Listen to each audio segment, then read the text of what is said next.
सम्मानित अतिथि, मुख्य वक्ता, मंचासीन अतिथि और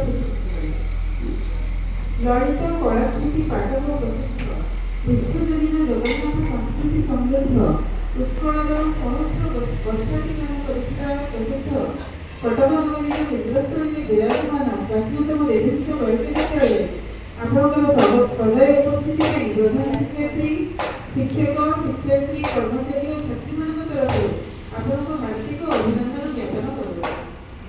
आज विद्यालय गर्व और गौरवर मुखसाक्षी तथा नारी शिक्षार पथ प्रदर्शक उत्कल नगर मधुसूदन दास CIE स्मृति दिवस आपण मानकर उपस्थिति स्वागत जनाई विद्यालय संक्षिप्त एका प्रति दृष्टि देले तत्कालीन ओडिशार नारी समाज और आधुनिक नारी समाज मध्य पार्थक्य हृदय जुगपथ विस्मय और आनंद सृष्टि करे।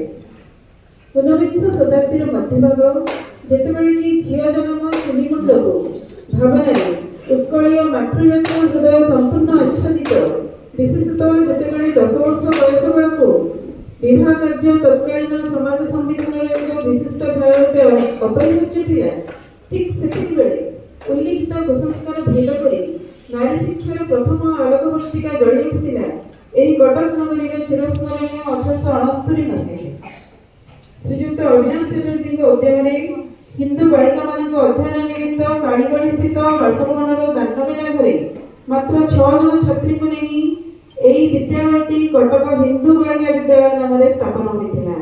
1873 मसीह उक्त विद्यालयटी सरकारी स्वीकृति लाभ करी मासिक 15 टंका सरकारी साहाय्य पाइला एवं तत्कालीन सीमाबद्ध कमिशनर श्रीयुक्त टी रेभेन्सा साहेब नाम अनुसार नाम रेभेन्सा बालिका विद्यालय रखागला। एही वर्ष 14 जन विशिष्ट एही विद्यालयर प्रथम पुरस्कार वितरण उत्सव कमिशनर रेभेन्सा साहेब सभापतित्व अनुष्ठित होता। 1883 मसीह सरकारी साहाय्य 26 टंका को वृद्धि पाई मध्य वर्णकुल स्तर को उन्नीत है। 1901 मसीह बेलू विद्यालय छात्र छात्री संख्या थिला 67 से 62 जन बालिका और बालक 5 जन। एहार मासिक सरकारी साहाय्य 35 टंका को वृद्धि करागला। 1901 मसीह छात्र छात्री संख्या थिला 83 एहा मध्यरु बालिका 71 बालक 12। 1903 मसीह ठारू विद्यालय विभिन्न दुरवस्था मध्य गति करुवा समय छात्र छात्री संख्या क्रमशः ह्रास पाई मात्र 49 रहिला। तेणु 1905 जुलाई मासरे बिहार ओडिशा स्कूल समूहर तत्कालीन यूरोपीय परिदर्शिका विद्यालय परिदर्शन मत प्रकाश करे जे ओडिया बालिका मान शिक्षा पाई कटक रे बालिका एमई स्कूल अपरिहार्य एवं एथिपाई विद्यालयटीए सुदृढ़ समुच्चय प्राचीर बेष्टनी मध्य स्थापित हुई छात्र छात्री मान यातायात पे कौन जानवाहन व्यवस्था कर दी पारे अधिक संख्यार ओडिया हिंदू बालिका पढ़ाई आग्रह प्रकाश करते।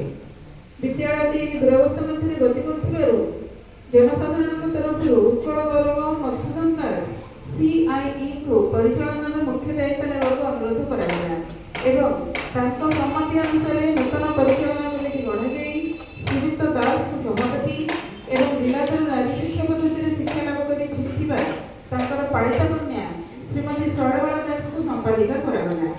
एही कमिटी विद्यालय पर्दा प्रचार और जानवाहन व्यवस्था संबंध एक योजना प्रस्तुत करी विभागीय कर्तृपक्ष माध्यम सरकार निकट में दाखल कले। 1909 मसीह खलिकोट राजाशाही